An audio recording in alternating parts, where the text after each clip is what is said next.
ముగించే ముందు ఒక ప్రధానమైన అంశం మీ నుంచి వినాలనుకుంటున్నా.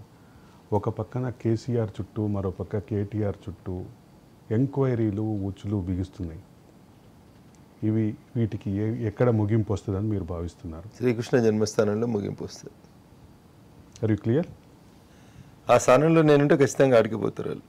విచారణ చేసి శిక్ష చేయాల్సిన ప్లేస్లోకి రఘునందన్ రావు వచ్చినాక తప్పకుండా ఆడికిపోతారు. ఈలోపు కాంగ్రెస్ జరుగుతున్నటువంటి చేస్తారని ఆశపడదాం. ఈవెన్ రేవంత్ రెడ్డి కూడా చేస్తారని ఆశపడదాం. చేయకపోతే ఆయన కూడా టీఆర్ఎస్ వెనకాల అదే దారిలో పోవాల్సి వస్తుంది. యా, ఈ అదే సందర్భంలో ప్రతి చోట ఎక్కడ ముట్టుకున్నా, ఎక్కడ ఏ పుట్ట పగిలినా చివరికి లింక్ కేటీఆర్ చుట్టూ, హరీష్ రావు చుట్టూ, కవిత చుట్టూ, సంతోష్ రావు చుట్టూ, కేసీఆర్ చుట్టూ ఆగుతోంది. ఒక జీహెచ్ఎంసీలో ఉన్నతాధికారి అరెస్ట్ అయితే అతని ఎంక్వైరీలో సాక్షాత్తు కేటీఆర్కి అనుకూలమైనటువంటి అధికారులు కేటీఆర్ పాత్ర గురించి కూడా బయట వచ్చినటువంటి పరిస్థితి. ఇప్పటిదాకా బయటకు వచ్చినాయి చాలా తక్కువ వచ్చినాయి అరవింద్ అన్న, ఇంకా చాలా రావాల్సినవి ఉన్నాయి. ఉదాహరణకి రోడ్ ఎంబడి పోతుంటే మీకు బిల్డింగ్స్ కనబడతాయి. కొన్ని 10 ఫ్లోర్లకు అవుతాయి, కొన్ని 14 ఫ్లోర్లు ఉంటాయి, కొన్ని 18 ఫ్లోర్లు ఉంటాయి. సేమ్ సైజు 1000 గజాలలోనే కొన్ని 10 ఫ్లోర్లకు ఎందుకు ఆగినాయి, కొన్ని 14కి ఎందుకు ఆగినాయి, కొన్ని 18కి ఎందుకు ఆగినాయి, ఎవరికి అర్థం కానటువంటి అంశం. దాంట్లో ఎక్కడ మీకు కరప్షన్ జరిగినట్టు కనబడదు.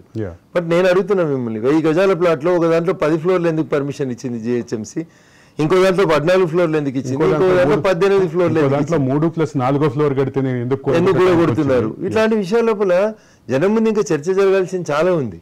అన్ని ముఖ్యమైన శాఖల్ని ఆ కుటుంబం ఉంచుకుంది. నీళ్లు వాళ్ళే, నిధులు వాళ్ళే, మున్సిపాలిటీ వాళ్ళే, ఐటీ వాళ్ళే, లా అండ్ ఆర్డర్ వాళ్ళే, ఇరిగేషన్ వాళ్ళే, వ్యవసాయం వాళ్ళే, అన్ని వాళ్ళ దగ్గర ఉన్నాయి కాబట్టి ఏళ్ళన్నీ వాళ్ళ దిక్కపోతున్నాయి. మున్సిపల్ అడ్మినిస్ట్రేషన్ శాఖని ఒక మంత్రి ఇంతకాలం సుదీర్ఘకాలం నిర్వహించడం కూడా మనం ఎక్కడ చూస్తుండే కదా. వారే ఐటీ శాఖ మంత్రి, వారే మున్సిపల్ శాఖ మంత్రి, పరిశ్రమల శాఖ మంత్రి, వారే పరిశ్రమల శాఖ మంత్రి. పర్మిషన్ లేనిది, ఈ స్టార్టప్ లేనిది, ఈ బంగ్లా లేనిది, ఈ 40 అంతస్తులు ఏంది, ఆ అంతస్తులు వెనకాల తగిన మర్మం ఏంది, ఇంకా చాలా డీటెయిల్గా ఎంక్వైరీ జరగాలి. సో వీటన్ని అసలు రేవంత్ రెడ్డి గారు స్టార్ట్ చేసింది ఇంకేముందని నేను అనుకుంటలేను. జస్ట్ ఓన్లీ చర్చలుగానే మాత్రమే ముగింపు వస్తుంది అంటారు. దీనికి ముగింపు రావాలంటే ఇట్ టేక్స్ టైం. దాన్ని కొంచెం తెలివిగా, ఓపికగా, ఇన్వెస్టిగేటివ్గా చేస్తే బాగుంటుంది. నేను చాలా సూటిగా అడుగుతున్నాను మిమ్మల్ని. ఇప్పుడు ఒక రోడ్డు తీసుకోండి, సర్వీస్ రోడ్డు తీసుకోండి, రింగ్ రోడ్ పక్కన సర్వీస్ రోడ్లు తీసుకోండి. దాదాపు అన్ని ప్లాట్లు సేమ్ సైజు ఉన్నాయి.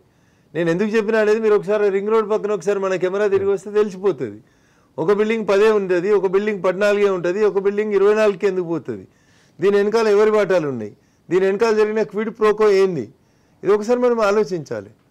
దీన్ని ఆలోచిస్తే ఇంకా చాలా తవ్విన కొద్ది చాలా దొరుకుతాయి అన్నట్టు ఇంకా చాలా మంది పెద్దలు వస్తారు. ఒక్క శివబాలకృష్ణనే కాదు, 100 మంది శివబాలకృష్ణులు ఉన్నారు అక్కడ. బయటికి రావాల్సిన వాళ్ళు దొరికితే దొంగ, దొరకకపోతే దొర అన్నట్టు నది పంచాయతీ. ఒక్క మాటలో చెప్పండి, మేడిగడ్డ కాళేశ్వరం మీద మీ అభిప్రాయం ఏంటి? సో చిన్నప్పుడు మనం సుమతి శతకాలలో చదివినట్టున్నాం సార్, మేడి పండు చూడు మేలిమయ్యుండు అని.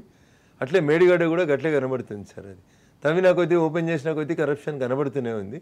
దానికి ఒక పుల్ స్టాప్ పెట్టాలంటే దానికి ఒక సిబిఐ విచారణకి ఇవ్వాలని నేను మీ ద్వారా ఈ రాష్ట్ర ప్రభుత్వానికి సవినయంగా అప్పీల్ చేస్తా ఉన్నాను.